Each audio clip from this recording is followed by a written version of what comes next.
ನಮಸ್ಕಾರ ವೀಕ್ಷಕರೇ. So Kantharaj sir ಅವ್ರ ಬಗ್ಗೆ ಸಾಕಷ್ಟು ಬಿಫೋರ್ ಕಾಲಜ್ಞಾನ ಎಪಿಸೋಡ್ಗಳು ಅವ್ರು ಕೊಟ್ಟಿದ್ದಾರೆ. ವೀರಬ್ರಹ್ಮೇಂದ್ರ ಸ್ವಾಮಿಗಳ ಬಗ್ಗೆ ಸಾಕಷ್ಟು ವಿಚಾರ ಅವ್ರು ತಿಳಿಸಿದರು.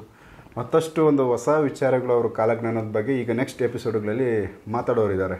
ಸೊ ಬ್ರಹ್ಮಯ್ಯ ಸ್ವಾಮಿಗಳದ್ದು ಅದು ಬಿಟ್ಟು ಇನ್ನೊಂದು ಸಪ್ರೇಟ್ ಆದ ಸಸ್ಪೆನ್ಸ್ ಅಂತ ಹೇಳೋಕ್ಕಾಗಲ್ಲ, ಅವರೇ ಮಾತಾಡ್ತಾರೆ. ಸರ್ ನಮಸ್ಕಾರ. ನಮಸ್ಕಾರ. ಕಾಲಜ್ಞಾನಕ್ಕೆ ಸಂಬಂಧಪಟ್ಟಂತೆ ನೀವು ಕೊಟ್ಟಿರೋ ಎಪಿಸೋಡ್ಗಳನ್ನ ತುಂಬ ಚೆನ್ನಾಗಿ ಇಷ್ಟಪಟ್ಟವ್ರೆ ಜನ. ಇದಕ್ಕೆ ಮೊದಲು ಅವರು ನೀವು ಜಾಸ್ತಿನೂ ಕೊಟ್ಟಿಲ್ಲ, ಕಡಿಮೆನೇ ಕೊಟ್ಟಿದ್ದೀರಿ.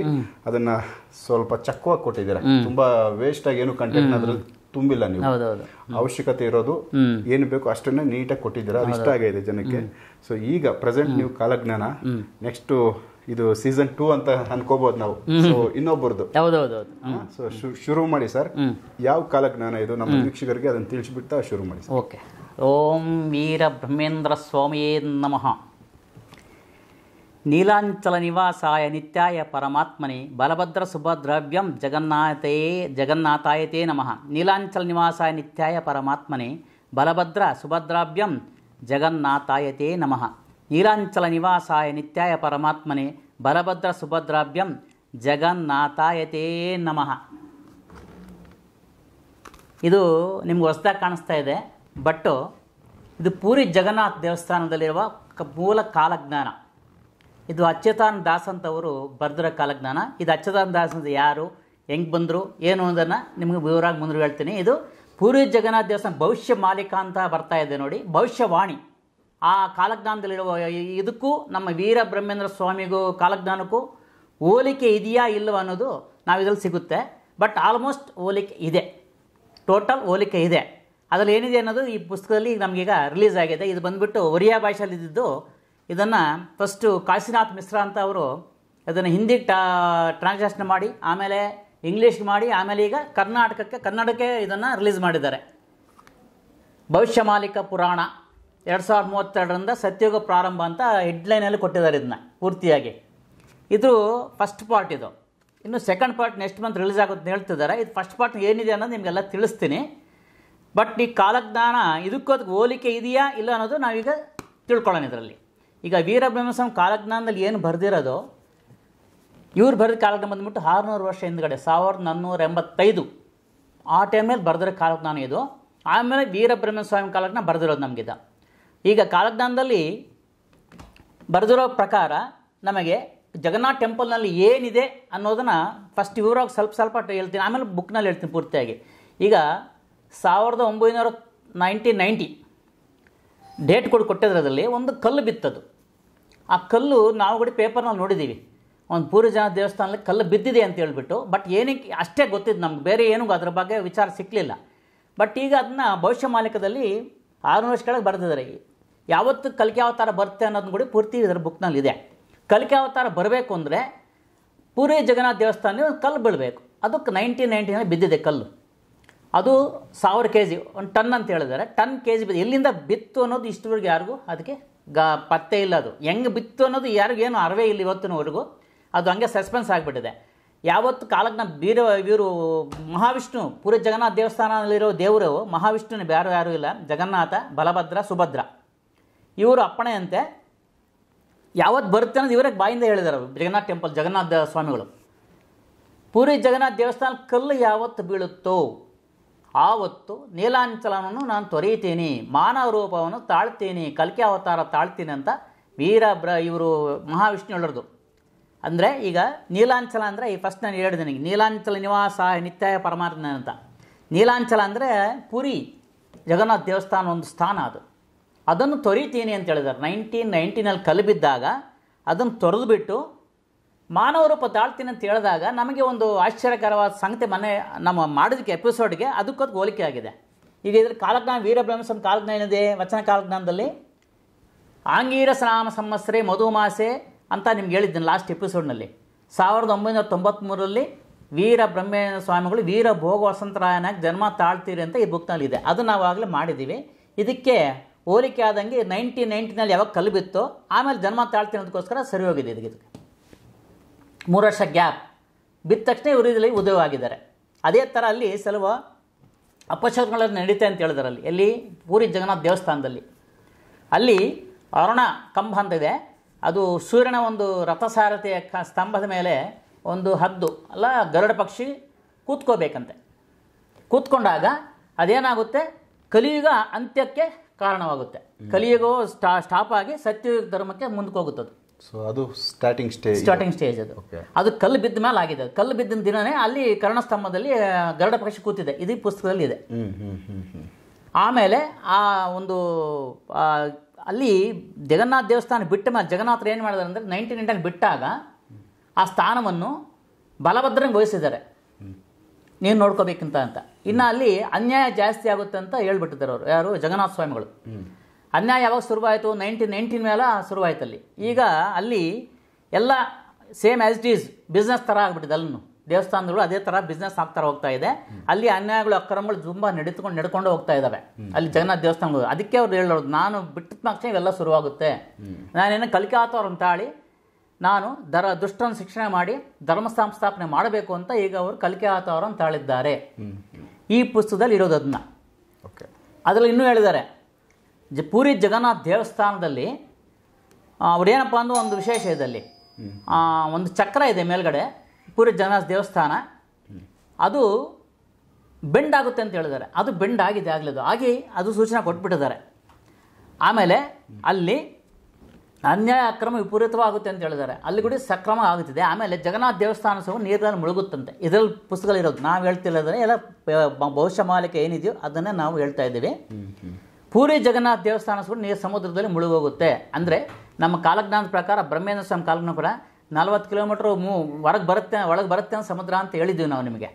ನೆಲ್ಲೂರು ಆಮೇಲೆ ಮಚಿಲಿಪಟ್ಟಣ ಎಲ್ಲ ಮುಳುಗುತ್ತೆ ಅಂತ ಹೇಳಿದ್ರೆ ಅದು ಕೂಡ ಬೀಚ್ನಲ್ಲಿ ಇರುವುದು. ಪುರಿ ದೇವಸ್ಥಾನ ಕೂಡ ಬೀಚ್ನಲ್ಲಿ ಇದೆ. ಅದು ಕೂಡ ಮುಳುಕುಂತೆ ಅಂತ ಹೇಳಿದ್ರೆ ಅಲ್ಲಿ ನೀರು ಬಂದುಬಿಡುತ್ತಲ್ಲ ಅಷ್ಟಾಗಿ. ನೀರು ಬಂದ ತಕ್ಷಣ ಅದು ಕೂಡ ದೇವಸ್ಥಾನ ಕೂಡ ಕ್ಲೋಸ್ ಆಗಿ ಬೇರೆ ಕಡೆ ಶಿಫ್ಟ್ ಆಗಬೇಕು. ಅದನ್ನು ಅಂದ್ರೆ ಪಕ್ಕಕ್ಕೆ ಶಿಫ್ಟ್ ಮಾಡ್ತಾರಾ ಇಲ್ಲ ಅದೊಂದು ಹೆಸರು ಕೊಟ್ಟವ್ರು ಇದರಲ್ಲಿ. ಇದೇ ಮೂವ್ ಆಗುತ್ತೆ ಇಲ್ಲ ಬೇರೆ ವರ್ಷ ಇಲ್ಲ ಬೇರೆ ಶಿಫ್ಟ್ ಮಾಡಬೇಕಾಗುತ್ತೆ. ಅಂದ್ರೆ ಅದಕ್ಕೆ ಯೂಸ್ ಆಗದೆ ನೀರು ತುಂಬ್ಕೊಂಡ್ಬಿಡುತ್ತೆ. ಆದ್ದರಿಂದ ಆ ದೇವಸ್ಥಾನವನ್ನು ಇದು ಮಾಡಿ ಬೇರೆ ಕಡೆಗೆ ಶಿಫ್ಟ್ ಆಗ್ತಾರೆ, ದೇವರು ಶಿಫ್ಟ್ ಮಾಡ್ತಾರಂತೆ.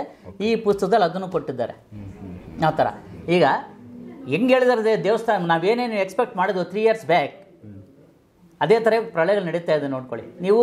ಅವ್ರು ಹೇಳಿದ್ದಾರೆ ಏನು ಕಾಲಜ್ಞಾನದಲ್ಲಿ, మేము చేసే ಪ್ರಳಯಾన్ని మీరు చూస్తారు ಅಂತ ಬ್ರಹ್ಮೇಂದ್ರ ಸ್ವಾಮಿ ಹೇಳಿದ್ದಾರೆ. ಕಣ್ಣಾರು ನೋಡ್ತೀರಾ ಅಂತೇಳಿ ಈಗ ಟಿ ವಿನಲ್ಲಿ ನೋಡ್ತೀವಿ ನಾವು ಪ್ರಳಯ ಆಗುವುದು, ಯಾವ ಥರ ಆಗ್ತಾ ಇದೆ ಪ್ರಳಯ, ಯಾವ ಥರ ನಡೀತೆ ಅಂತೇಳಿ. ಈಗ ಉದಾಹರಣೆಗೆ ಪ್ರತಿ ವರ್ಷ ಸಿಗ್ತಾ ಇದೆ ನಿಮಗೆ. ಈ ವರ್ಷ ಇನ್ನೂ ಜಾಸ್ತಿ, ಈ ವರ್ಷ ಇನ್ನೂ ಜಾಸ್ತಿ ಅಂತದ್ದು. ಈ ವರ್ಷ ನೋಡಿ ಎಷ್ಟು ಜೋರಾಗಿದೆ, ಎಷ್ಟೊಂದು ಉತ್ತರ ಇಂಡಿಯಾದಲ್ಲಿ ಪ್ರಾಬ್ಲಮ್ ಸ್ಟಾರ್ಟ್ ಆಗಿದೆ ಮಳೆಯಿಂದ, ಭೂಕಂಪಗಳಿಂದ ಇವೆಲ್ಲ ಆಗ್ತಿದೆ. ಈಗ ಇನ್ನೊಂದು ಹೇಳಿದ್ದಾರೆ, ಅಮೇರಿಕಾ ದೇಶ ಮುಳುಗುತ್ತೆ ಅಂತ ಇದರಲ್ಲೂ ಕೊಟ್ಟಿದ್ದಾರೆ, ನೀರಲ್ಲಿ ಮುಳುಗೋಗುತ್ತೆ ಅಂತ. ನಾವು ಅದು ನಾವಲೇ 2 years ಬ್ಯಾಕ್ ಹೇಳಿದಲ್ವಾ.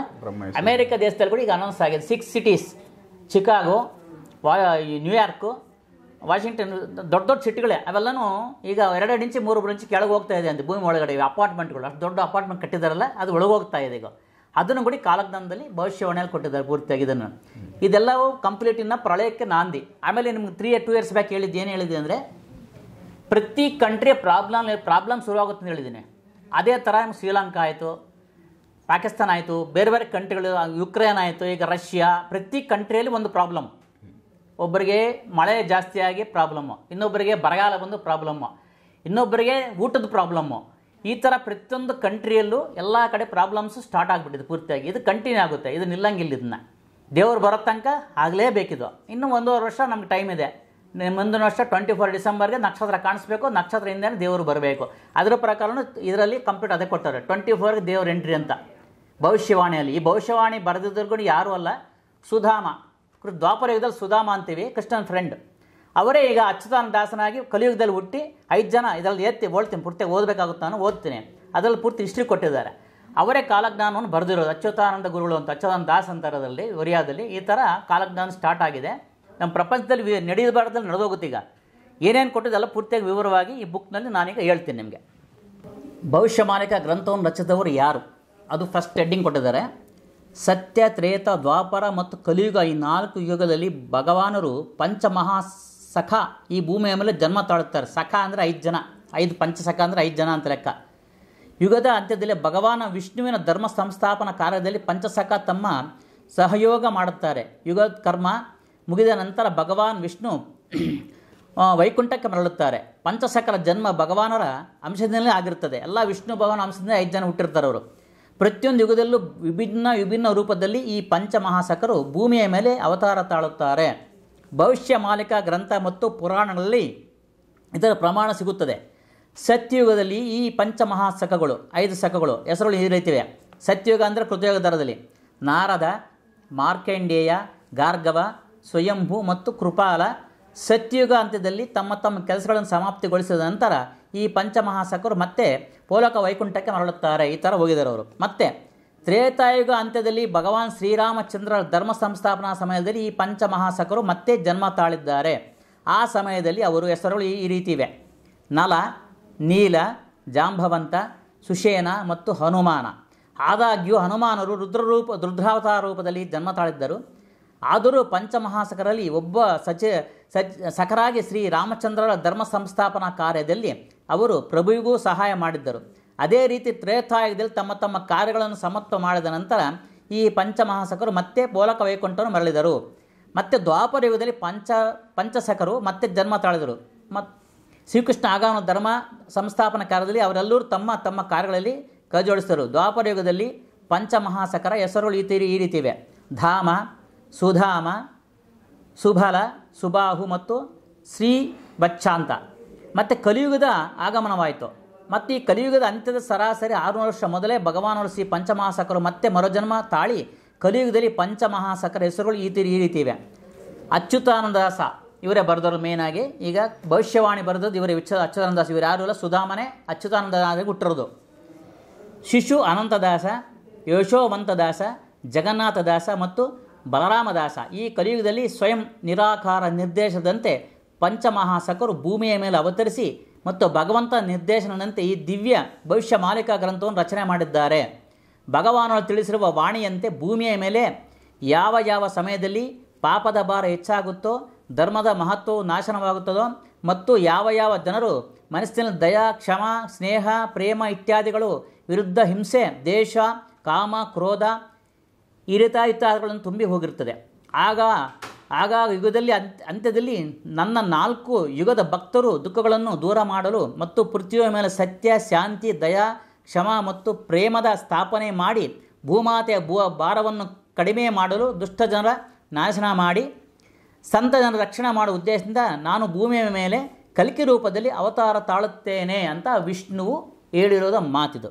ನಾನು ಬರುವುದಕ್ಕಿಂತ ಮೊದಲೇ ನೀವು ಅಂದರೆ 5 ಜನ ಗುರುಗಳು ಧರ್ಮ ಪುನರ್ಸ್ಥಾಪನೆ ಮಾಡುವ ಉದ್ದೇಶದಿಂದ ಮತ್ತು 4 ಯುಗದ ಭಕ್ತರನ್ನು ಉದ್ಧಾರ ಮಾಡುವ ಉದ್ದೇಶದಿಂದ ಭಕ್ತರನ್ನು ಒಂದುಗೂಡಿಸಲು ಮತ್ತು ಅವರನ್ನು ಭ್ರಷ್ಟಾಚಾರ ಮಾರ್ಗದಿಂದ ಸತ್ಯಯುಗದಲ್ಲಿ ತರುವ ಉದ್ದೇಶದಿಂದ ಭವಿಷ್ಯ ಮಾಲಿಕ ಗ್ರಂಥ ರಚನೆ ಮಾಡಿದ್ದಾರೆ. ಭಕ್ತ ಜನರು ಸೂಕ್ತ ಚೇತನ ಶಕ್ತಿಯನ್ನು ಜಾಗೃತಿ ಮಾಡುವ ಉದ್ದೇಶದಿಂದ ಮಹಾಪುರುಷರು ಕಲಿಯುಗದ ಸಂಗಮದವರೆಗೆ ಮತ್ತು ಸಂಗಮ ಯುಗದಿಂದ ಸತ್ಯಯುಗದವರೆಗೆ ಆಗಬೇಕಾದ ಎಲ್ಲ ವಾಣಿಯ ಸತ್ಯಗಳನ್ನು ಭವಿಷ್ಯ ಮಾಲಿಕ ಗ್ರಂಥ ರೂಪದಲ್ಲಿ ಉಲ್ಲೇಖಿಸಲಾಗಿದೆ. ಇದನ್ನು ಪಠಣ ಮಾಡುವ ಕಲಿಯುಗದ ಭಕ್ತ ಜನರ ಚೇತನ ಶಕ್ತಿಯು ಜಾಗೃತವಾಗಿರುತ್ತದೆ ಮತ್ತು ಅವರ ಭಗವಂತನ ಶೋಧಿಸಿ ಅವರಲ್ಲಿ ಶರಣಾಗುತ್ತಾರೆ. ಮಹಾಪುರುಷನ ಅನಾದಿ ಆದಿಕದಿಂದ ಜಗನ್ನಾಥನ ಮಹಾಪುರುಷರ ಅಚ್ಯುತಾನಂದಾಸರಿಗೆ ಒಂದು ಕಮಲದ ಮಾಲೆಯನ್ನು ಕೊಟ್ಟು ನಿರ್ದೇಶನ ಕೊಟ್ಟಿದ್ದರು. ಯಾವ ಸ್ಥಳದಲ್ಲಿ ಈ ಮಾಲೆ ಎಲ್ಲ ಹೂಗಳು ಹರಿದು ಚಲ್ಲಾಪಿಲಿ ಆಗುತ್ತೋ ಅದೇ ಸ್ಥಾನದಲ್ಲಿ ನಿಮ್ಮ ಸಾಧನೆಯನ್ನು ಪೀಠವಾಗುತ್ತದೆ ಅಂತೇಳಿ ವಿಷ್ಣು ಇವರಿಗೆ ಯಾರಿಗೆ ಅಚ್ಯುತಾನಂದಾಸರಿಗೆ ಒಂದು ಕಮಲ ಮಾಲೆಯನ್ನು ಕೊಟ್ಟು ಇದು ಹೋಗ್ತಾ ಇರೋ ದಾರಿಯಲ್ಲಿ ಎಲ್ಲಿ ಪೂರ್ತಿಯಾಗಿ ಬಿದ್ದೋಗುತ್ತೋ ಅಲ್ಲಿ ನಿನ್ನ ಸಾಧನೆ ಮಾಡಿ ಅವಲ್ಲಿ ಕಾಲ್ಗಾನ ರಚನೆ ಮಾಡಿ ಅಂತ ವಿಷ್ಣು ಅಚ್ಯುತಾನಂದಾಸರಿಗೆ ಹೇಳಿದಾಗಿದೆ. ಪ್ರಭು ಜಗನ್ನಾಥರ ನಿರ್ದೇಶದಂತೆ ಅಗ್ನಾಮಾಲೆಯನ್ನು ತೆಗೆದುಕೊಂಡು ಪವಿತ್ರ ಶ್ರೀಕ್ಷೇತ್ರದಿಂದ ಹೊರಟು ಬಹಳಷ್ಟು ರಸ್ತೆಗಳಿಂದ ದಾಟಿ ಮುಂದಕ್ಕೆ ಹೋಗಿ ಒರಿಸ್ಸಾದ ಕೇಂದ್ರಪಾಡ ಜಿಲ್ಲೆಯ ನೇಲಮಾಲ ಚಿತ್ರೋತ್ಸಾಲ ನದಿಯ ತಟದಲ್ಲಿ ಒಂದು ಪವಿತ್ರ ಸ್ಥಾನದಲ್ಲಿ ತಲುಪಿದ ನಂತರ ಅದೇ ಸ್ಥಾನದಲ್ಲಿ ಮಾಲೆಯ ಕೊನೆಯ ಹೂವು ಹರಿದು ಮತ್ತು ಎಲ್ಲ ಹೂಗಳು ಮುಗಿದವು. ಆ ಸ್ಥಾನವನ್ನು ಶಾಸ್ತ್ರದ ಪ್ರಕಾರ ಸತ್ಯಯುಗದಲ್ಲಿ ಸಮುದ್ರ ಮಂತ್ರದಿಂದ ಬಂದಂಥ ಪದ್ಮವೂ ಕೂಡ ಅದೇ ಸ್ಥಳದಲ್ಲಿ ಬಿದ್ದಿತ್ತು. ಆದ ಕಾರಣ ಆ ಸ್ಥಾನವನ್ನು ಪದ್ಮವನವೆಂದು ಕರೆಯುತ್ತಾರೆ. ಇದು ಒರಿಸ್ಸಾದಲ್ಲಿದೆ ಪದ್ಮವನ ಅಂತ.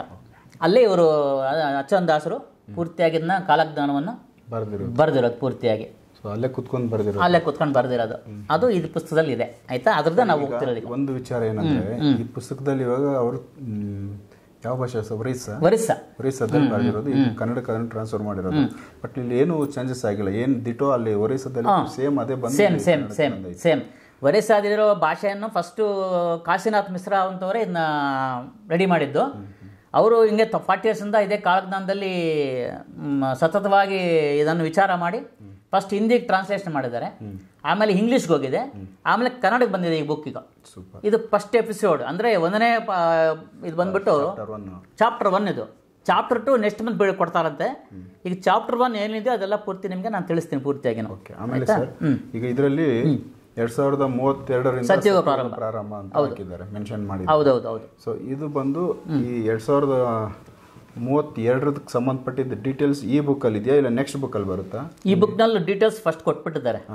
ಹೆಂಗೆ ಪ್ರಜೆಗಳು ನಾಶನ ಸಾಯುವುದು, ಯಾವ ಥರ ಪರಿವರ್ತನೆ ಇರುತ್ತೆ, ನಾನು ಬರೋಕ್ಕೆ ಮುಂಚೆ ದೇವರು ಬರೋಕ್ಕೆ ಮುಂಚೆ ಪ್ರಪಂಚ ಹೆಂಗಿರುತ್ತೆ ಅನ್ನೋದು ಪೂರ್ತಿ ಹಿಸ್ಟ್ರಿದಲ್ಲಿ ಕೊಟ್ಟಿದ್ದಾರೆ. 32 ಇಂದ ಅವರು ಕಂಪ್ಲೀಟು ರಾಜ್ಯಭಾರ ಸ್ಟಾರ್ಟ್. ನಾವೇನು ಮಾತಾಡಿದೀವೋ ಲಾಸ್ಟ್ ಟೈಮ್ನಲ್ಲಿ 32ಗೆ ಬಸವಣ್ಣವರು ಮಂತ್ರಿ ಆಗ್ತಾರೆ, ವೀರ ಭೋಗಂತರ ರಾಜರಾಗ್ತಾರೆ ಅಂತ ನಿಮ್ಗೆ ಹೇಳಿದ್ದೆ ನಾವು.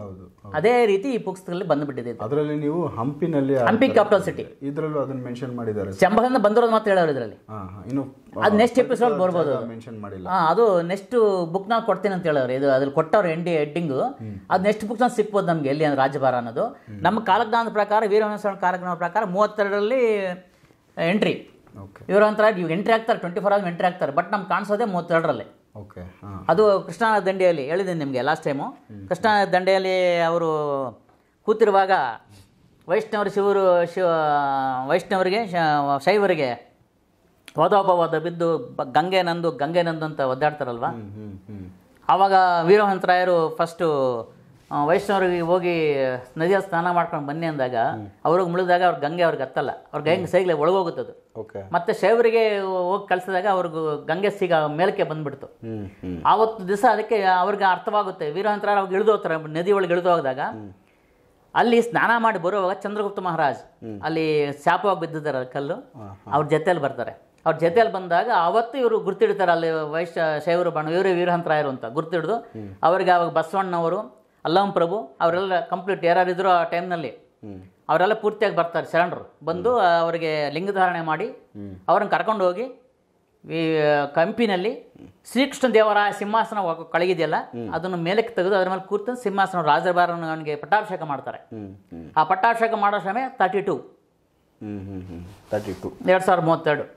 ಇನ್ನು ಎಷ್ಟು ಈಗ 23 ಇದೆ. ಇನ್ನು ಆಲ್ಮೋಸ್ಟ್ 9 years ಲೆಕ್ಕ. 9 years ನಿಮಗೆ ಪಟ್ಟಾಭಿಷೇಕ ಈ ಪುಸ್ತಕದ ಪ್ರಕಾರ ಆಗಬೇಕು. ಸೊ ಅದ್ರೊಳಗಡೆ ಇದೆಲ್ಲ ಏನೆಲ್ಲ ಒಂದು ಬದಲಾವಣೆ ಆಗಬೇಕು ಅದು ಹೇಳ್ತೀನಿ. 24ರಲ್ಲಿ ನಾವು ನಕ್ಷತ್ರ ಎಂಟ್ರಿ ಅಂತ ಹೇಳಿದ್ವಿ. ನಮಗೊಂದು ಸಿನಿಮಾ ಒಂದು ಗ್ರಹಗಳು ಒಂದೊಂದು ರಾಶಿಯಲ್ಲಿ ಕುತ್ಕೊಂಡ್ರೆ ಒಂದೊಂದು ಆಗುತ್ತೆ ಅಂತ ಈ ನಮ್ಮ ವೀರವಂಶ ಕಾಲಜ್ಞಾನದಲ್ಲಿ ಇದೆ. ಸಿನಿಮಾತ್ಮರು ಮೀನರಾಶಿಯಲ್ಲಿ ಯಾವತ್ತು ಬರ್ತಾರೋ 5000 years ಆಗಬೇಕು. ಪ್ಲಸ್ಸು ಇದು ನಮಗೆ ಇವರು ಇದೆಲ್ಲ ಕಲ್ಲು ಬೀಳಬೇಕಿತ್ತು, ಕಲ್ಲು ಬಿದ್ದಿದ್ದಲ್ಲ, ಇದಾದಮೇಲೆ ಮೀನರಾಶಿಯಲ್ಲಿ ಸಿನಿಮಾತ್ಮರು ಕುತ್ಕೋಬೇಕು. ಕುತ್ಕೊಂಡಾಗ ಅವ್ರು ಎಷ್ಟು ವರ್ಷ ಎಷ್ಟು ದಿನ ಇರ್ತಾರೋ ಅಷ್ಟುವರೆಗೂ ಮ್ಲೇಚ್ಛನಾಸನ ಅಂತ ಬರೆದವ್ರೆ. ಕಂಪ್ಲೀಟ್ ಯಾವುದು ಕೆಟ್ಟದ್ದಿರಲ್ಲ, ಕೆಟ್ಟ ಮನುಷ್ಯ ಕೆಟ್ಟದ್ದು ಅನ್ನೋದೇ ಇರೋದೆಲ್ಲ ಕಂಪ್ಲೀಟ್ ದುಷ್ಟ ಶಿಕ್ಷಣ ಆಗಿಬಿಡುತ್ತೆ. ಅದು ಈಗ 2025 May 29ಗೆ ಸಿನಿಮಾತ್ಮರು ಮೀನರಾಶಿಯಲ್ಲಿ ಕುತ್ಕೊತಾ ಇದ್ದಾರೆ. ಅಲ್ಲಿಂದ 3 years ಇರ್ತಾರಲ್ಲಿ, ಆಲ್ಮೋಸ್ಟ್ 28ವರೆಗೂ ಇರುತ್ತೆ. 28ವರೆಗೂ 3 yearsನಲ್ಲಿ ಆಲ್ಮೋಸ್ಟ್ ಈ ಪುಸ್ತಕದ ಪ್ರಕಾರ ನಮ್ಮದು ಸ್ವಂತ ವಾಕ್ಯಲ್ಲಿ ಫಸ್ಟ್ ಹೇಳ್ತೀನಿ. ಮತ್ತೆ ಯಾಕಂದರೆ ಕೆಲವರು ಏನು ಸರ್ ಅಷ್ಟು ಗ್ಯಾರಂಟಿ ಹೇಳ್ತೀರಾ, ಇನ್ನು ಜನ ಹಿಂಗೆ ಚಾಲೆಂಜು ಅಂತ ಕಾಮೆಂಟ್ಸ್ ಕೊಡ್ತಾರೆ. ಬಟ್ ನಾನು ಚಾಲೆಂಜ್ ಹೋಗಲ್ಲ, ಕಾಮೆಂಟ್ಸ್ಗೆ ಹೋಗಲ್ಲ. ಕಮೆಂಟ್ಸ್ ಮಾಡೋವಾಗ ದಯವಿಟ್ಟು ನಿಮ್ಗೆ ಇಷ್ಟ ಇದ್ದರೆ ಒಳ್ಳೇದಂತ ಮಾಡ್ಕೊಳ್ಳಿ, ಇಲ್ಲಾಂದರೆ ಕೆಟ್ಟದಾಗಿ ಇಡಬೇಡಿ ಕಾಮೆಂಟ್ಸ್ನ. ಈಗ ನಾನು ಮಾಡ್ತಿರೋದು ಏನಪ್ಪ ಅಂದ್ರೆ ಜನಗಳಿಗೊಂದು ಒಳ್ಳೆಯ ಸಂದೇಶ ಕೊಟ್ಟು ಉದಾರ ಜನಗಳು ತಲುಪಿಸ್ತಿದ್ದೀನಿ. ಜನಗಳು ಸ್ವಲ್ಪ ಕೆಟ್ಟದಿದ್ರೆ ವಾಪಸ್ ಬನ್ನಿ ಇದಕ್ಕೆ ಅಂತ ನಾವೊಂದು ಉದ್ದೇಶ ಮಾಡ್ತಿದ್ದೀವಿ. ದಯವಿಟ್ಟು ಇದರಲ್ಲಿ ಕೆಟ್ಟದಾಗಿ ಕಾಮೆಂಟ್ ಇಡಬೇಡಿ. ಇದು ಪುಸ್ತಕದಲ್ಲಿ ಏನಿದೆಯೋ ಕಾರಣದಲ್ಲಿ ಅದು ಮಾತ್ರ ಹೇಳ್ತಿದ್ದು, ನಂದು ಯಾವ್ದು ಸ್ವಂತವಾಗಿ ಇರಲ್ಲ. ಫಸ್ಟ್ ನಾನು ಕ್ಲಾಸ್ಗೋಸ್ಕರ ಹಾಕ್ಬೇಡಿ. ಮತ್ತೆ ನೀವು ಇದು ಅಚ್ಯುತಾನಂದ ಅವರು ಇದು ಅಚ್ಯುತಾನಂದ ಗುರುಗಳು ಬರೆದ್ರೆ ಕಾಲಜ್ಞಾನ. ಇದು ಕಾಶಿನಾಥ್ ಮಿಶ್ರಾ ಅವರು ಇದನ್ನ ಒರಿಯಾ ಭಾಷೆಯಿಂದ ಕನ್ನಡಕ್ಕೆ ನಮಗೆ ಪರಿವರ್ತನೆ ಇದು ಟ್ರಾನ್ಸ್ಲೇಟ್ ಮಾಡಿಕೊಟ್ಟಿದ್ದಾರೆ. ಇದನ್ನ ಅದರದ್ದೇ ಮಾತು ಓದ್ತೀನಿ. ನೀವು ಬೇಕು ಅಂದರೆ ಇಲ್ಲಿಗೆ ನಾವು ಲಾಸ್ಟ್ ನಂಬರ್ ಕೊಡ್ತೀವಿ, ಇಲ್ಲಿ ಬುಕ್ ತರಿಸ್ಕೋಬೋದು. ನೀವು ಇದನ್ನ ಇಂಟರ್ನೆಟಲ್ಲಿ ಸಿಗುತ್ತಿದ್ದು, ಆನ್ಲೈನಲ್ಲಿ ಸಿಗುತ್ತೆ. ಇದರಲ್ಲಿ ನಂಬರ್ಸ್ ಎಲ್ಲ ಕೊಟ್ಟವ್ರೆ, ನೀವು ತರಿಸ್ಕೋಬೋದು. ನೀವು ಹನುಮಾನ್ ಇದ್ದರೆ ಅಕಸ್ಮಾತ್, ಯಾಕಂದರೆ ನಾವು ನಮಗಿನ್ನ ಫಸ್ಟ್ ಕಳಿಸಿದ್ದಾರೆ ಯಾರೋ ಭಕ್ತರು, ಇದನ್ನ ನಾನು ಗಿಫ್ಟ್ ಮಾಡಿದ್ದಾರೆ ಮಾಡಿ ಸರ್ ಅಂತ ಹೇಳ್ಬಿಟ್ಟು. ಅದಕ್ಕೆ ಇವತ್ತು ಅರವಿಂದ್ ಅವ್ರನ್ನ ಕರೆಸ್ಬಿಟ್ಟು ನಾನು ಇದನ್ನು ಜನಗಳಿಗೆ ತಿಳಿಸ್ಬೇಕು ಅಂತ ಉದ್ದೇಶ ಮಾಡ್ತಿದ್ದೀನಿ ಇದನ್ನು. ಆದ್ದರಿಂದ ಕಲಿಯುಗದ ಎಂಡಿಂಗ್ ಬಂದಿದೆ, ಸಮಯ ಪೂರ್ತಿ ಬಂದುಬಿಟ್ಟಿದೆ. ಈಗ ನಾವು ಇದನ್ನ ಪೂರ್ತಿಯಾಗಿ ಹೇಳಬೇಕು, ಟೈಮ್ ಹಿಡಿಸುತ್ತೆ ಸ್ವಲ್ಪ, ಬಟ್ ನಿಧಾನವಾಗಿ ಕೇಳಿ. ಬಸ್ ಏನಪ್ಪ ಓದ್ತಿದ್ದಾರೆ ಅಂತ ಹೇಳ್ಕೋಬೇಡಿ, ಓದ್ರೇ ಇದು ನಿಮಗೆ ಅರ್ಥವಾಗಿಲ್ಲ ಅಂದ್ರೆ ಅರ್ಥವಾಗೋ ಚಾನ್ಸಸ್ಸೇ ಇಲ್ಲ. ನಾವು ಸುಮ್ಮನೆ ಪಾಯಿಂಟ್ ಹೇಳ್ಬಿಟ್ರೆ ಏನು ಸರ್ ಎಲ್ಲಿದೆ ಅಂತ ಹೇಳ್ತು ನೀವು ಹುಡುಕ್ತೀರ. ಅದಕ್ಕೋಸ್ಕರ ಒಂದು ಸ್ವಲ್ಪ ಪ್ಯಾರಾಗಳು ಇದೆ, ಇದು ಓದ್ತೀನಿ, ಅದೆಲ್ಲ ನೀಟಾಗಿ ಕೇಳ್ಕೊಳ್ಳಿ. ದಶಾವತಾರ ಬಗ್ಗೆ ಕೊಟ್ಟಿದ್ದಾರೆ. ನಾವು ದಶಾವತಾರ ಬಗ್ಗೆ ಕೂಡ ಹೇಳಿದ್ದೀವಿ ನಿಮಗೆ, ಹೆಂಗೆ ಅವತಾರ ಬಂತು, ಯಾವಾಗ ಏನಾಯಿತು, ಅದಾದ್ರೇ ವೀರಸ್ವಾಮಿ ಅವತಾರ ಗೊತ್ತಿದೆ ಅಂತ ನಿಮ್ಗೆ ಹೇಳಿದ್ದೀನಿ ನಾನು. ದಶಾವತಾರ ಬಗ್ಗೆ ತಿಳ್ಕೊಂಡ್ರೆ ಈ ಕಲಿಯುಗದ ಕಲಿಕೆ ಅವತಾರ ಸಿಗುತ್ತೆ ಅಂತ ಹೇಳಿದ್ವಿ. ಅದರಲ್ಲಿ ಕೂಡ ಪೂರ್ತಿ ಅವತಾರ ಸಮೇತವಾಗಿ ಕೊಟ್ಟಿದ್ದಾರೆ, ಇದರಲ್ಲಿ ಪಿಕ್ಚರ್ ಸಮೇತ ಕೊಟ್ಟಿದ್ದಾರೆ. ಅದು ಸರ್ ಈಗ ನೆಕ್ಸ್ಟ್ ಎಪಿಸೋಡಿಂದ ಸರ್ ಇದು ಫಸ್ಟ್ ಇಂಟ್ರೊಡಕ್ಷನ್. ಈಗ ಒಂದು ಈ ಥರದೊಂದು ಒರಿಸ್ಸಾದಿಂದ ಅದು ಕನ್ನಡಕ್ಕೆ ಟ್ರಾನ್ಸ್ಫರ್ ಆಗಿರೋ ಬುಕ್ಕು ಕಾಲಜ್ಞಾನ. ಸೊ ಅದಕ್ಕೆ ಸಂಬಂಧಪಟ್ಟಂತ ವಿಚಾರ ನಾವು ನೆಕ್ಸ್ಟ್ ಶುರು ಮಾಡ್ತಾ ಇದೀವಿ ಅಂತ ಹೇಳೋದಕ್ಕೊಂದು ಇಂಟ್ರೊಡಕ್ಷನ್ ಎಪಿಸೋಡ್ ಇದು.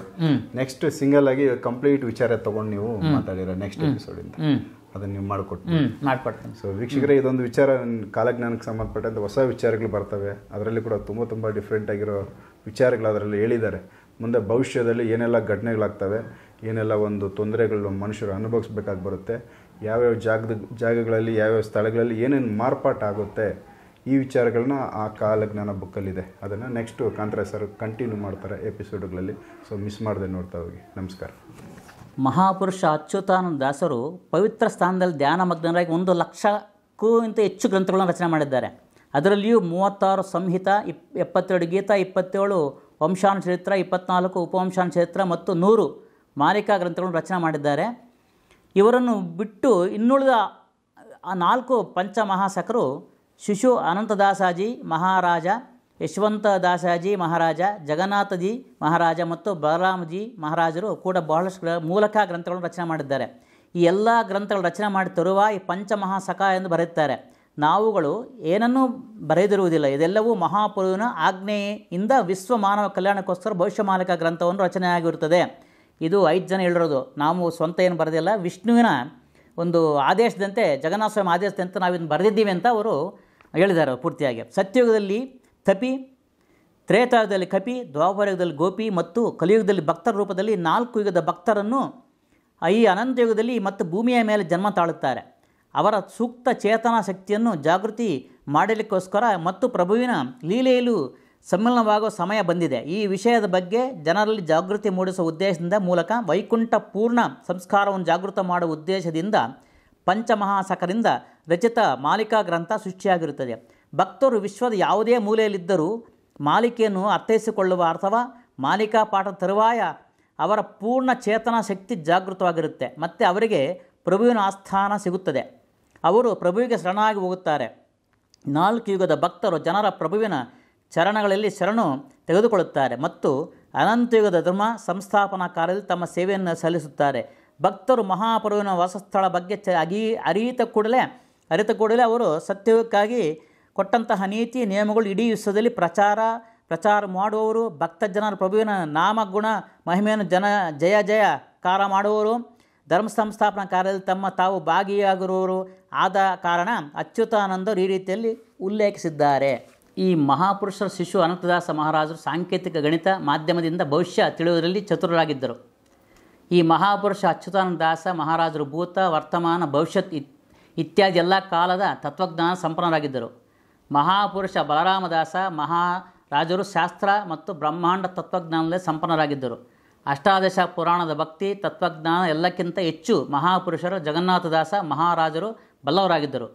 ಈ ಪಂಚಮಹಾಸಕರೆಲ್ಲರೂ ಭವಿಷ್ಯ ಮಾಲಿಕ ಗ್ರಂಥದ ಮಾಧ್ಯಮದಿಂದ ಭವಿಷ್ಯವಾಣಿಯನ್ನು ಮಾಡಿದ್ದಾರೋ ಅದರಲ್ಲಿಯೇ ವಿಶೇಷವನ್ನು ಶ್ರೀ ಜಗನ್ನಾಥರು ಮತ್ತು ನಿರಾಕರ ನಿರ್ದೇಶದಿಂದ ಭಕ್ತಿ ಜನರು ಉದ್ಧಾರ, ಭಕ್ತರು ಮತ್ತು ಭಗವಾನರ ಮಿಲನ, ಪಾಪಿ ಮತ್ತು ದುರಹಾರಿ ಜನರ ವಿನಾಶ ಮತ್ತು ದಿವ್ಯ ಸತ್ಯುಗದ ಆರಂಭ ಸಮಯದಲ್ಲಿ ಭವಿಷ್ಯಮಾಲಿಕ ಗ್ರಂಥದಲ್ಲಿ ಉಲ್ಲೇಖ ಮಾಡಲಾಗಿದೆ. ಈ ಎಲ್ಲ ಗ್ರಂಥಗಳು ಈಗ ಮನುಷ್ಯ ಸಮಾಜಕ್ಕೆ ಮೃತ್ಯು ಸಂಜೀವನಿಯಾಗಿವೆ. ವರ್ತಮಾನ ಸಮಯದಲ್ಲಿ ಬ್ರಹ್ಮಾಂಡದಲ್ಲಿ ಯಾವ ಮಹಾವಿನಾಶವೂ ಸಮಯವೂ ಹತ್ತಿರವಿರುತ್ತದೆ. ಈ ಪ್ರಕಾರದ ಸಂಕಟ ಸಮಯದಲ್ಲಿ ಭವಿಷ್ಯಮಾಲಿಕೆಯ ಅನುಸರಣೆಯನ್ನು ಮಾಡಿ ಮಹಾಪ್ರಭುವಿನ ನಾಮ ಮತ್ತು ಅವರಿಗೆ ಶರಣಾಗತರಾಗಿ ಹೋಗುವುದಕ್ಕಿಂತ ಇನ್ನೊಂದು ಅನ್ಯ ಮಾರ್ಗವಿರುವುದಿಲ್ಲ. ಇದ್ರ ಅರ್ಥ ಏನಪ್ಪ ಅಂದ್ರೆ, ಈಗ ಬರೆದಿರೋ 5 ಜನ ಪಂಚಮಹಾಸಕರು ಏನಕ್ಕೆ ಇಷ್ಟೊಂದು ಓದಿದೆ ಅಂದರೆ, ನಾನು ಆ ಪುಸ್ತಕಗಳು ಯಾರ್ಯಾರು ಏನು ಬರೆದವ್ರೆ ಒಂದು ಪ್ರೂಫ್ ಬೇಕು ನಿಮಗೆ. ಅದಕ್ಕೋಸ್ಕರ ಇಷ್ಟೊಂದು ನಾವು ಸ್ಟೋರಿ ಥರ ಓದ್ಬಿಟ್ಟಿದ್ದೀನಿ ಇದನ್ನ. ಈಗ ಈ ಭವಿಷ್ಯವಾಣಿ ಪ್ರಕಾರ ಇವರು ನಮಗೆ ಸಂಕೇತ ಕೊಟ್ಟಿದ್ದಾರೆ. ನೀವು ಉಳಿಯೋರು ಯಾರು ಸತ್ಯಲೋಕ ಹೋಗಬೇಕು ಅಂದರೆ 32ಕ್ಕೆ ಸತ್ಯಲೋಕ ಬರೆದಿದ್ದಾರೆ, ಅಂದರೆ ಕೃತಯೋಗ ಧರ್ಮ. ಅಲ್ಲಿಗೆ 32 ಒಳಗೆ ಹೋಗಬೇಕು ಅಂದರೆ ಈಗೆಲ್ಲ ಒಳ್ಳೆಯ ಕೆಲಸ ಮಾಡಬೇಕು. ಈಗ ಯಾರಾದರೂ ಸ್ವಲ್ಪ ತಪ್ಪುದಾರಿ ಹಿಡಿದ್ರೂ ವಾಪಸ್ ಬನ್ನಿ, ವಾಪಸ್ ಬಂದು ಪಶ್ಚಾತ್ತಾಪದಿಂದ ನೀವು ದಯವಿಟ್ಟು ನೀವು ಒಂದು ಧರ್ಮಕ್ಕೆ ಟರ್ನ್ ಆಗಿಬಿಟ್ರೆ 32 ಇಸ್ವಿ ಇದೆಯಲ್ಲ ಸತ್ಯಯುಗ ಪ್ರಾರಂಭ, ಅವತ್ತಿಗೆ ಎಂಟ್ರಿ ಆಗ್ತೀವಿ ನಾವು. ಅದಕ್ಕೆ ಇಲ್ಲ ಅಂದರೆ ನಾವು ವಿನಾಶ ಕಾಲದಲ್ಲಿ ನಾವು ಹೇಳಿದ್ನಲ್ಲ, ದುಷ್ಟ ಶಿಕ್ಷಣ ಆಗೋ ಟೈಮಲ್ಲಿ ನಮ್ಮನ್ನು ಭಗವಂತ ಬಿಡೋದೆಲ್ಲ ಸಂಹಾರ ಮಾಡ್ತಾನೆ. ಅದು ಇದರಲ್ಲಿ ಅದಕ್ಕೋಸ್ಕರ ಇಷ್ಟೊಂದು ಓದಿದ್ದೆ ನಾನು ಇದನ್ನ. ಆಮೇಲೆ ನೆಕ್ಸ್ಟ್ ಬಂದುಬಿಟ್ಟು ಇದು ಯಾವ ಥರ ಎಂಡ್ ಆಗುತ್ತೆ ಅನ್ನೋದು ಇಲ್ಲಿ ಲಿಸ್ಟ್ ಕೊಟ್ಟಿದ್ದಾರೆ, ಯಾವಾಗ ಏನೇನು ಮಾಡಿದ್ರಲ್ಲಿ ಎಂಡ್ ಆಗ್ತಿದೆ ಅಂತ ಹೇಳ್ಬಿಟ್ಟು. ಒಂದು, ಪಿತೃಹತ್ಯ, ಮಾತೃಹತ್ಯ, ಸ್ತ್ರೀ ಹತ್ಯ, ಶಿಶುಹತ್ಯ, ಗೋಹತ್ಯ, ಬ್ರಹ್ಮಹತ್ಯ, ಭ್ರೂಣಹತ್ಯ, ಮಾತೃಹರಣ, ಭಗ್ನಿಹರಣ, ಕನ್ಯಾಹರಣ, ಭಾತೃವಧುಹರಣ, ವಿಧವಾ ಸ್ತ್ರೀಹರಣ, ಪರಾಯಿ ಸ್ತ್ರೀಹರಣ, ಸ್ತ್ರೀಹರಣ, ಗರ್ಭವತಿ ಸ್ತ್ರೀಹರಣ, ಕುಮಾರಿ ಹರಣ, ಪಶುಹರಣ, ಭೂಮಿಹರಣ, ಪರಾಯಿಧನ ಹರಣ, ಮ್ಲೇಚ್ಛ ವೇಷಧಾರಣ, ಅಭಕ್ಷಭಕ್ಷಣ, ಅಗಮ್ಯ ಮೇಘಮನ, ಅತಿ ನಿರಾಶ, ಕುಟುಂಬ ವೈರಾಗ್ಯ, ಮಿತ್ರರ ಜೊತೆ ದ್ರೋಹ ಬಗೆಯುವುದು, ವಿಶ್ವಾಸಘಾತ ಮಾಡುವುದು, ಬೇರೆ ಜಾತಿಗಳ ಜೊತೆ ಪ್ರೀತಿಸುವುದು, ನಗ್ನ ಸ್ನಾನ ಮಾಡುವುದು, ನಗ್ನ ಶಯನ ಮಲಗುವುದು, ಸುಳ್ಳು ಹೇಳುವುದು, ಶಾಸ್ತ್ರಗಳ ನಿಂದನೆ, ಗೋ ಭೂಮಿ ಸ್ಮಶಾನ ಭೂಮಿ ಅತಿಕ್ರಮಣ ಮಾಡುವುದು, ತುಳಸಿ ಮಾತೆಯ ಪೂಜೆ ಮಾಡದ ಕಾರಣ, ವಿಷ್ಣುವಿನ ಪೂಜೆ ಮಾಡದ ಕಾರಣ, ತಂದೆ ತಾಯಿಯ ಗೌರವಿಸದೇ ಕಾರಣ ಇರುವುದು. ನೋಡಿ, ಇಷ್ಟೊಂದು ನಾವು ಕಲಿಯುಗದಲ್ಲಿ ಇವೆಲ್ಲ ಮಾಡ್ತಿದ್ದೀವಿ ಪೂರ್ತಿಯಾಗಿ. ಇದಿಷ್ಟೊಂದು ನಾವು ಮಾಡೋದಕ್ಕೋಸ್ಕರ ಕಲಿಯುಗದ ಆಯುಷ್ ಕಮ್ಮಿ ಆಗೋಗ್ಬಿಟ್ಟಿದೆ. ಅದಕ್ಕೆ ಬೇಗ ಬರ್ತಾರೆ ಎಲ್ಲರ ಯಾಕೆ ಇನ್ನೂ ಟೈಮ್ ಇದೆ ಅಂತ ಹೇಳ್ತಾರೆ. ಇವೆಲ್ಲ ಮಾಡೋದಕ್ಕೋಸ್ಕರ ಭಗವಂತ ಬೇಗ ಬರ್ತಾರೆ. ಅವ್ರಿಗೆ ಭಗವಂತ ಹೇಳೋದೇನೆಂದರೆ, ಯಾವಾಗ ಅಧರ್ಮವಾಗುತ್ತೋ ಆವಾಗ ಅವತಾರ ತಾಳ್ತೆ ಅಂತ ಹೇಳೋದು. ಇಷ್ಟೇ 4 ಲಕ್ಷ ಅಂತ ಹೇಳಂಗಿಲ್ಲ. ಈಗ ಬುದ್ಧ ಅವತಾರ ಬಂತಲ್ವ, ಇನ್ನು ಕಲಿಯುಗ ಎಂಡ ಸ್ಟಾರ್ಟ್ ಆಗಿ ಒಂದು 2500 ವರ್ಷಕ್ಕೆ ಬುದ್ಧ ಅವತಾರ ಬಂತು. ಏನಕ್ಕೆ ಬಂತು ಅಂದರೆ ಅವು ಪಾಪ ಬೆಳೀತು. ಅದೇ ಥರ ಕಲ್ಕಿ ಅವತಾರಗಳೇನೂ ಅಷ್ಟೇ, ಲಾಸ್ಟ್ವರೆಗೂ ಇರೋಂಗಿಲ್ಲ. ಈಗ ಕಂಪ್ಲೀಟಿಗೆ ಬರಲೇಬೇಕು. ಯಾಕೆಂದರೆ ಆ ಥರ ಪರಿವರ್ತನೆ ಆಗೋಗ್ಬಿಟ್ಟಿದೆ ಪ್ರಪಂಚ. ಈಗ ಎಲ್ಲಿ ನೋಡಿದ್ರೂ ಅನ್ಯಾಯ ಅನ್ನೋದು ತುಂಬ ಹೋಗ್ಬಿಟ್ಟಿದೆ. ಆಮೇಲೆ ಹೇಳ್ತೀನಿ, ಆಮೇಲೆ ಏನೇನು ಹೇಳೋದು ಅಂತ ನಿಮ್ಗೆ ಹೇಳ್ತೀನಿ. ಯಾವ ಥರ ಕಲಿಯುಗ ಆಯುಷ್ ಕಮ್ಮಿ ಆಗಿದೆ ಅನ್ನೋದು ಈಗ ಕೊಡ್ತೀನಿ ನಾನು ಪೂರ್ತಿಯಾಗಿ. ಇದರ ಪ್ರಕಾರ 4,32 ವರ್ಷ ಕಲಿಯುಗದ ಆಯು ಕ್ಷಯವಾಗಿ ಕೇವಲ 5,000 ವರ್ಷಕ್ಕೆ ಭೋಗವಿರುತ್ತದೆ. ದ್ವಾಪರ ಯುಗದಲ್ಲಿ ಭಗವಾನ್ ಶ್ರೀಕೃಷ್ಣ ಜೊತೆಗೆ ಅವರ ಪರಮ ಸಕ ಅರ್ಜುನನಿಗೆ ಕಥನ ಹೇಳಿರ್ತಾರೆ. ಆ ಸಮಯದಲ್ಲಿ ಅರ್ಜುನ ಮಹಾಪ್ರಭು ಕೃಷ್ಣರಿಗೆ ಕಲಿಯುಗದ ಅಂತ್ಯ, ಧರ್ಮ ಸಂಸ್ಥಾಪನಾ ಮತ್ತು ಭಗವಾನ್ ಕಲ್ಕಿ ಅವತಾರ ಸಂಬಂಧದಲ್ಲಿ ಪ್ರಶ್ನೆ ಮಾಡುತ್ತಾರೆ. ಆಗ ಭಗವಾನ ಶ್ರೀಕೃಷ್ಣ ಅರ್ಜುನನಿಗೆ ಬಹಳಷ್ಟು ಲೀಲೆಗಳನ್ನು ಬಗ್ಗೆ ವರ್ಣನೆ ಮಾಡಿರ್ತಾರೆ. ಮಹಾಪುರುಷ ಅಚ್ಯುತಾನಂದ ಮಹಾರಾಜರು ಈ ಮಾತುಗಳನ್ನೇ ಔಷಟಿ ಪಟಲ ನೀಲಸುಂದರ ಗೀತೆಯಲ್ಲಿ ವರ್ಣಿಸಿದ್ದಾರೆ. ಇದನ್ನು ಅರ್ಜುನನು ಮಹಾಪ್ರಭುವಿಗೆ ಕೃಷ್ಣನಿಗೆ ಪ್ರಶ್ನೆ ಮಾಡುತ್ತಾ, ಕಲಿಯುಗ ಆಯುಷ್ಯು ಮತ್ತೆ 4,32,000 ಇರುತ್ತದೆ ಮತ್ತು ಪಾಪದ ಕಾರಣ ಕ್ಷಯವಾಗಿ 5,000 ವರ್ಷ ಭೋಗವಿರುತ್ತದೆ. ಹಾಗಾದರೆ ಭಗವಂತನು ಈಗ ದಯಮಾಡಿ ನಮಗೆ ತಿಳಿಸಿರಿ, ಯಾವ ಯಾವ ಪಾಪ ಕರ್ಮದಿಂದ ಕಲಿಯುಗ ಆಯುಸ್ಸು ಎಷ್ಟು. ಈಗ ನೋಡಿ ಎಷ್ಟು ಕ್ಲೀನಾಗಿ ಅವರು ಸೆಟ್ ಕೊಟ್ಟಿದ್ದಾರೆ ಅಂದರೆ ಅಷ್ಟು ಚೆನ್ನಾಗಿ ಕೊಡಿ ಹೇಳ್ತೀವಿ ನೋಡಿ. ಈಗ ಆಗ ಭಗವಾನ್ ಶ್ರೀಕೃಷ್ಣನು ಮುಖ್ಯ ರೂಪದಿಂದ ಯಾವ ಯಾವ ಪಾಪ ಕರ್ಮದಿಂದ ಕಲಿಯುಗ ಎಷ್ಟೆಷ್ಟು ವರ್ಷ ಕಡಿಮೆಯಾಗುತ್ತದೆ ವರ್ಣನೆ ಮಾಡಿದ್ದಾರೆ. 4,32,000 ಕಲ್ಕೊಳ್ತಾ ಹೋಗ್ತೀನಿ ನಾನೀಗ. ಸುಳ್ಳು ಮಾತನಾಡುವ ಕಾರಣಕ್ಕೆ 5,000 ವರ್ಷ ಕಳೆದೋಯ್ತು. ಗಂಗೆಯಲ್ಲಿ ನಗ್ನ ಸ್ನಾನ ಮಾಡುವ ಕಾರಣದಿಂದ 12,000 ವರ್ಷ ಕಳೆದೋಯ್ತು.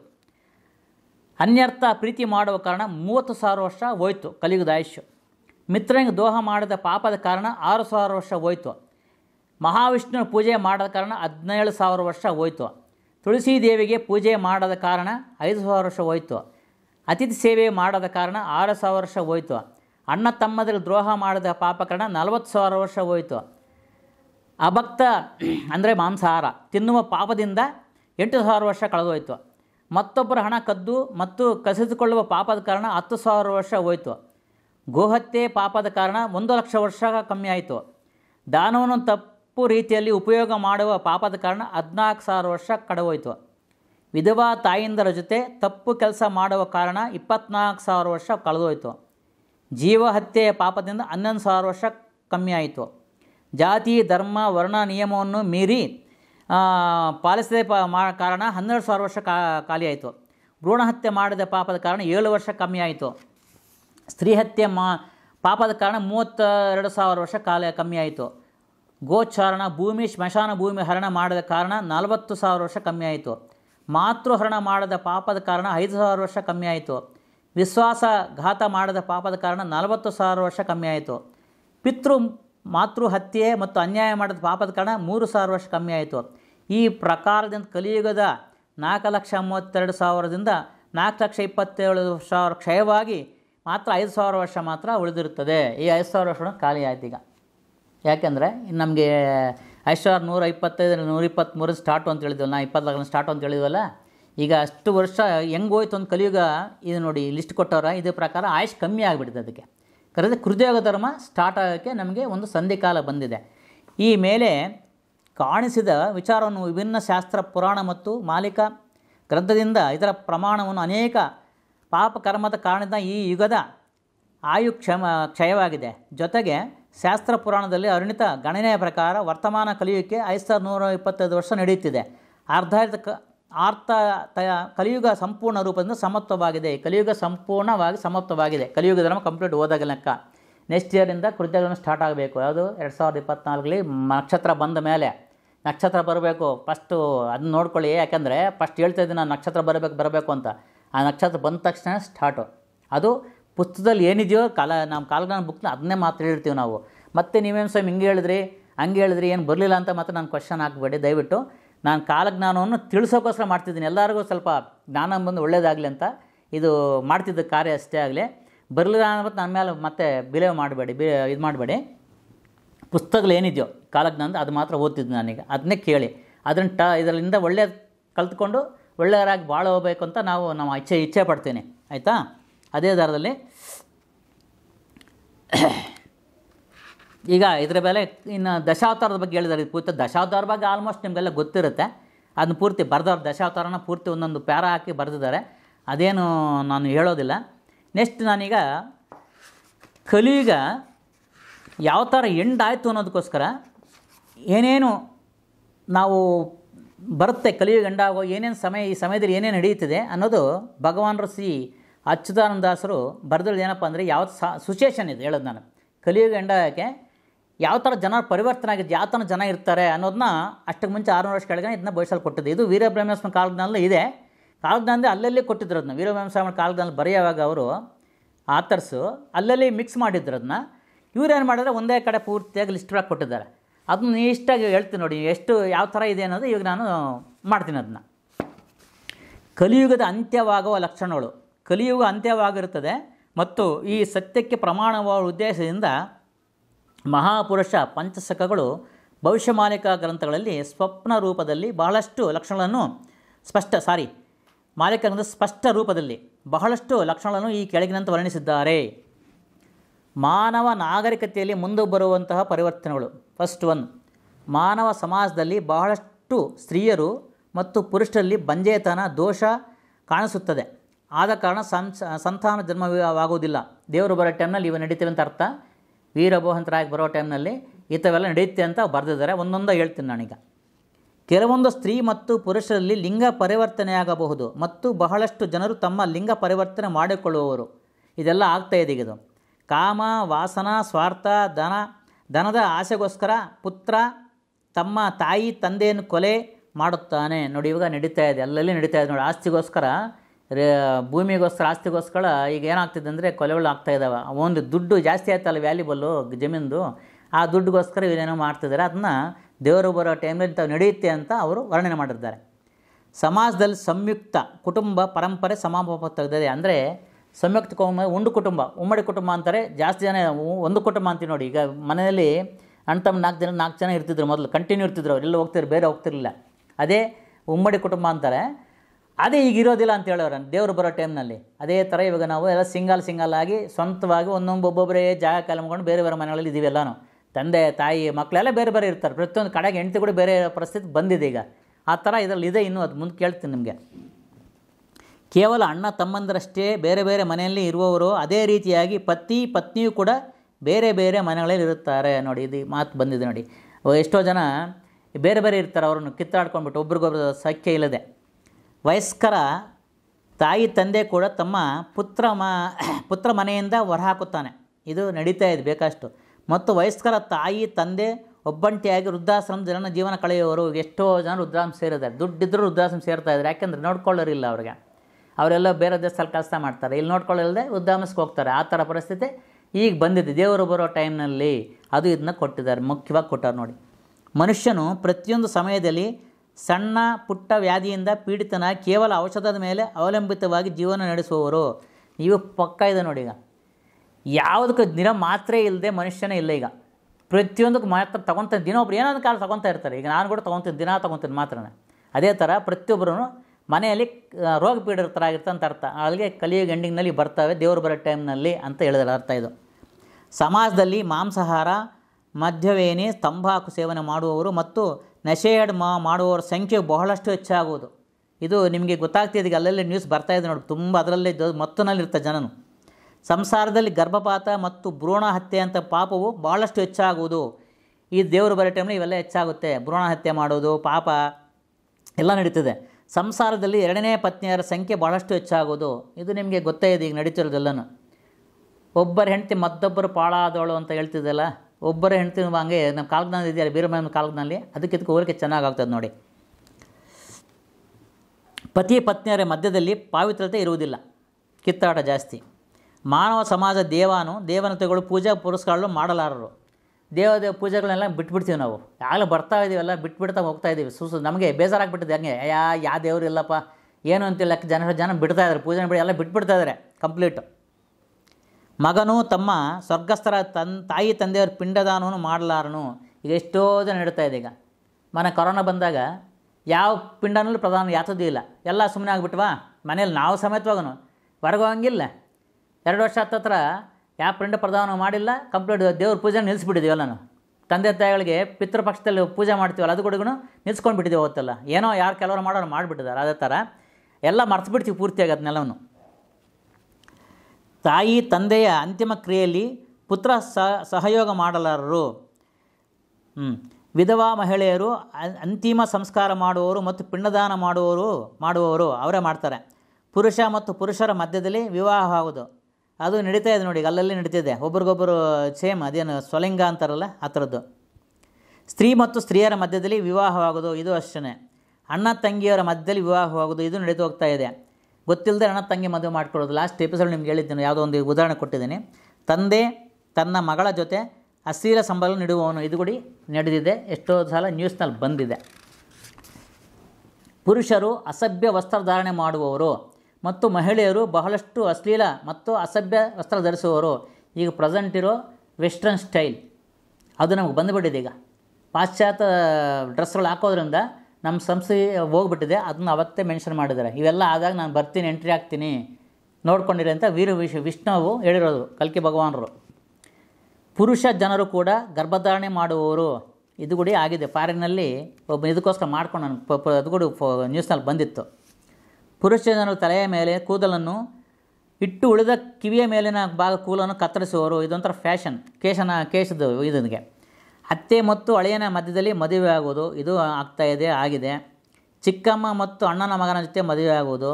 ಅತ್ತೆ ಮತ್ತು ಅಳಿಯನ ಮಧ್ಯದಲ್ಲಿ ಪ್ರೇಮ ಉಂಟಾಗುವುದು. ಮಾವ ತಮ್ಮ ತಂಗಿ ಅಥವಾ ಅಕ್ಕನ ಮಗಳ ಜೊತೆ ಮನೆ ಮಾಡುವವನು. ಎಲ್ಲರ ಜನರು ಪಾಶ್ಚಿಮಾತ್ಯ ಸಭ್ಯತೆ ಸ್ವೀಕರಿಸೋದು, ಅದೇ ಹೇಳಿದ ವೆಸ್ಟರ್ನ್ ಕಂಟ್ರೀಸ್ ಸ್ಟೈಲ್ ಅಂತ ಇದನ್ನು ಕೊಟ್ಟದು ನೋಡಿ. ಮತ್ತು ಅದೇ ರೀತಿಯಲ್ಲಿ ವೇಷಭೂಷಣ ಧಾರಣೆ ಮಾಡುವವರು, ಆ ಸ್ಟೈಲ್ಗೆ ಬಂದುಬಿಟ್ಟಿದ್ದೀವಿ ನಾವೀಗ. ವಿವಾಹಿತ ಮಹಿಳೆಯರು ತಮ್ಮ ಹಣೆಯ ಮೇಲೆ ಕುಂಕುಮ ಮತ್ತು ಕೈಯಲ್ಲಿ ಬಳೆಗಳನ್ನು ತೊಡಲಾರರು. ಈಗ ಎಷ್ಟೋ ಜನ ಕುಂಕುಮ ಇಡೋದೇ ಇಲ್ಲ, ಸ್ಟಿಕ್ಕರ್ಸ್ ಬಂದುಬಿಟ್ಟಿದೆ, ಆಯಿತಾ. ಅದೇ ಥರ ಕೈ ಬಳೆ ಹಾಕೋದಿಲ್ಲ, ಕಾಲು ಮೆಟ್ಲು ಯಾವುದಿರಲ್ಲ. ಏನೋ ಮದುವೆ ಆಗಿಲ್ಲ ಅಂತಲೇ ತಿಳ್ಕೊಬೇಕು, ಆ ಥರ ಇರ್ತಾರೆ. ಮದುವೆ ಆಗಿರುತ್ತೆ ಅವ್ರಿಗೆ, ಆ ಥರ ಇದರಲ್ಲಿ ಇದೆ. ಹಿಂಗೆ ಇರ್ತವೆ ಅಂತ, ನಾನು ಬರೋ ಮುಂಚೆ ಇವೆಲ್ಲ ಇರ್ತವೆ ಅಂತ ಶ್ರೀ ಮಹಾವಿಷ್ಣು ಕಲ್ಕಿ ಅವತಾರ ರೂಪವಾಗಿ ಇರ್ತೀನಿ ಅಂತೇಳಿ ಹೇಳಿರೋದು ಮಾತುಗಳಿವು. ಕಲಿಯುಗದಲ್ಲಿ ಯಾವುದೇ ಮನುಷ್ಯರು 100% ಆಯುಷ್ಯದ ಭೋಗವನ್ನು ಯಾರೂ ಅನುಭವಿಸಲಾರರು. ಗೀತಾ, ಭಾಗವತ್ ಶಾಸ್ತ್ರ ಮತ್ತು ಪುರಾಣಗಳಲ್ಲಿ ಬಿಟ್ಟು ಮಾನವ ಸಮಾಜ ಕಾಮಶಾಸ್ತ್ರದ ಅಧ್ಯಯನ ಮಾಡುವವರು. ನೋಡಿ, ಈಗೆಲ್ಲ ಅದೇ ನಡೀತಿರೋದು. ಜನರು ಮಾತಾ ತುಳಸಿಯ ಪೂಜೆಯನ್ನು ಮಾಡಲಾರರು, ತುಳಸಿ ಪೂಜೆಯನ್ನು ಬಿಟ್ಟುಬಿಟ್ಟಿದ್ದಾರೆ ಎಲ್ಲರೂ. ಜನರು ಗ್ರಾಮದೇವಿ ಕುಲದೇವಿ ಪೂಜೆ ಮಾಡೋದನ್ನು ನಿಲ್ಲಿಸಿ ಬಿಡುವವರು, ಅದು ಕೂಡ ನಿಲ್ಲಿಸಿದ್ದಾರೆ. ಎಷ್ಟೋ ಜನ ಊರಲ್ಲಿ ನಡೆಯಲಿ. ಮೊದಲೆಲ್ಲ ಚೆನ್ನಾಗಿ ನಡೀತಿತ್ತು ಗ್ರಾಮದೇವ ಪೂಜೆ ಅಂತ, ಪ್ರತಿ ಊರಲ್ಲಿ ಪ್ರತಿ ವರ್ಷ ನಡೆಸ್ತಿದ್ರು. ಆದರೆ ಈಗ ಪ್ರಾಬ್ಲಮಿಂದ ಏನೋ ಎಲ್ಲ ಬಿಟ್ಬಿಡ್ತಾ ಇದ್ದಾರೆಲ್ಲನೂ. ಸಮಾಜದಲ್ಲಿ ಸುಳ್ಳು ಹೇಳುವವರ ಸಂಖ್ಯೆ ಬಹಳಷ್ಟು ಹೆಚ್ಚಾಗೋದು. ಇದು ಸಕ್ಕತ್ತಾಗಿದೆ. ಪಾಪಿ, ಭ್ರಷ್ಟಾಚಾರಿ ಮತ್ತು ಅಜ್ಞಾನಿ ಜನರಿಗೆ ಸಮಾಜದಲ್ಲಿ ದೊಡ್ಡ ಸನ್ಮಾನ ಸಿಗೋದು. ನೋಡಿ, ಲಾಸ್ಟ್ ನಾವು ಹೇಳೋದ್ರ ಪ್ರಕಾರನೂ ಅದೇ ನಾವು ಹೇಳಿದ್ದೀವಿ. ಒಳ್ಳೆಯವರಿಗೆ ಯಾವುದು ಮೆಚ್ಕೊಳ್ಳೋದು ಜನ, ಯಾರ್ಯಾರು ಈ ಥರ ಸುಳ್ಳು ಟಕ್ ಹೇಳ್ತಾರೋ ಅಲ್ಲಿ ಹೈ ಲೆವೆಲ್ ಬಂದಿರ್ತಾರೆ, ಅಲ್ಲಿ ಹೈ ಲೆವೆಲ್ ಇದ್ದಾರೆ, ಕೂತ್ಕೊತಾರೆ, ಅದೇ ಥರ ಹೇಳಿರ್ತಾರೆ. ವಿವಾಹಗಳಲ್ಲಿ ಯಾವುದೇ ಮೇಲು ಕೀಳು, ಜಾತಿ ಅಲ್ಲದ ಧರ್ಮ ಮತ್ತು ವರ್ಣ ಇರಲಾರದು. ಕಡಿಮೆ ವಯಸ್ಸಿನ ಪುರುಷ ಹೆಚ್ಚು ವಯಸ್ಸಿನ ಸ್ತ್ರೀ ಜೊತೆ ವಿವಾಹವಾಗುವುದು, ಇದು ಕೂಡ ನಡೀತಾ ಇದೆ. ಜ್ಞಾನಿ ಸಜ್ಜನರು ಗಾಯತ್ರಿ ಮಂತ್ರವನ್ನು ಬಿಟ್ಟು ಜೂದುಟೋನ ಇತ್ಯಾದಿ ವಿದ್ಯೆಗಳನ್ನು ಅಭ್ಯಾಸ ಮಾಡುವವರು. ಮಾಟಮಂತ್ರ ಅಂತ, ಜೂದುಟೋನ ಅಂದರೆ ಮಾಟಮಂತ್ರ ಅಂತ ಹೇಳಿ ಇದು ಬ್ರ್ಯಾಕೆಟ್ನಲ್ಲಿ ಹಾಕಿದ್ದಾರೆ ಇಲ್ಲಿ. ರಕ್ಷಣೆ ಮಾಡುವವರು ಭಕ್ಷ್ಯೆಯಾಗುವವರು. ರಕ್ಷಣೆ ಮಾಡೋರು ಭಕ್ಷ್ಯ ಮಾಡ್ತಾರೆ ಅಂತ ಹೇಳೋದಲ್ಲ, ಹಾಗೆ ಇದು. ಸಂಸಾರದಲ್ಲಿ ವೇದದ ಮಾರ್ಗವು ಹೆಸರದಂತೆ ಆಗುವುದು. ಸ್ತ್ರೀಯು ತಮ್ಮ ಕೂದಲನ್ನು ಬಿಚ್ಚಿ ತಿರುಗಾಡುವವರು, ಈಗೆಲ್ಲ ಅವರೇ ನೋಡ್ಕೊಳ್ಬೇಕಾದ್ರೆ. ಯುವನಾರಿಯರು ಬೆತ್ತಲೆಯಾಗಿ ಮತ್ತು ಅಂಗ ಪ್ರದರ್ಶನ ಮಾಡುವುದನ್ನು ಇಷ್ಟಪಡುವವರು. ನೋಡಿ, ಈ ಥರ ಎಲ್ಲ ಈಗ ನಡೆಸ್ತಾ ಇದೆ ವೆಸ್ಟರ್ನ್ ಕಂಟ್ರಿನಲ್ಲೆಲ್ಲ. ಇವು ನಡೀತಿರೋ ಇದೇಗಳೇ ನಾವು ಟಿ ವಿಯಲ್ಲಿ ನೋಡ್ತಾ ಇದ್ದರೆ ತವೇ ಬರ್ತಿರ್ತವೆ ಪೂರ್ತಿಯಾಗಿ. ನಾರಿಯು ತಮ್ಮ ಶರೀರ ಮಾರಾಟ ಮಾಡಿ ಹೊಟ್ಟೆ ತುಂಬಿಸಿಕೊಳ್ಳುವವರು, ಇದು ಕೂಡ ನಡೀತಾ ಇದೆ. ಕಲಿಯುಗದ ಅಂತ್ಯ ಸಮಯದಲ್ಲಿ ರಾಜರು ಶಾಸನ ಮಾಡಲಾರರು. ಯಾರೋ ರಾಜ್ಯಭಾರ ಮಾಡೋಕ್ಕಾಗಲ್ಲ, ಪಾಲಿಟಿಕ್ಸ್ ಏನಿರೋದಿಲ್ಲ, 25 ಮೇಲೆ ಯಾರೂ ಪಾಲಿಟಿಕ್ಸ್ ರಾಜಕಾರಣ ಮಾಡೋಕ್ಕಾಗಲ್ಲ ಅಂತ ಇದರ ಅರ್ಥ ಕಾಣಿಸ್ತಾ ಇದೆ ಇಲ್ಲಿ. ಮನುಷ್ಯರು ಏಕಾದಶಿ ವ್ರತ ಮಾಡುವವರು, ಆದರೆ ಮಾಂಸಾಹಾರ ಭೋಜನ ಮಾಡುವವರು. ನೋಡಿ, ಆ ಥರ ವ್ರತ ಮಾಡ್ತಾರೆ, ನಾನ್ ವೆಜ್ ತಗೊತಾರೆ. ಇದು ಪರಿಸ್ಥಿತಿ ನಡೀತಾ ಇದೆ ಹಂಗೆ. ಕೆಲವು ಜನರು ಪವಿತ್ರವಾದ ಜಗನ್ನಾಥರ ಪ್ರಸಾದ ಜೊತೆ ಮದ್ಯ ಮತ್ತು ಮಾಂಸವನ್ನು ಸೇವಿಸುವವರು. ನೋಡಿ, ಜಗನ್ನಾಥ ಪ್ರಸಾದ ಜೊತೆಯಲ್ಲಿ ಅದು ಕೂಡ ತೊಗೊಳ್ತಾರೆ ಅಂತ ಅರ್ಥವಾಯ್ತು. ಅಲ್ಲಿ ಪೂರ್ವ ಜಗನ್ನಾಥ ದೇವಸ್ಥಾನಕ್ಕೆ ಹೋಗ್ತಾರೆ, ಅದು ಭಕ್ಷಣ ಮಾಡಿ ಜೊತೆಗೆ ಇವು ತೊಗೊಂಡ್ಬಿಡ್ತಾರೆ ಅಂತ ಕಾಲಜ್ಞಾನದಲ್ಲಿ ಅವರು ಕಚ್ಚದಾನದಾಸರು ಬರೆದಿರೋ ಕಾಲಜ್ಞಾನ.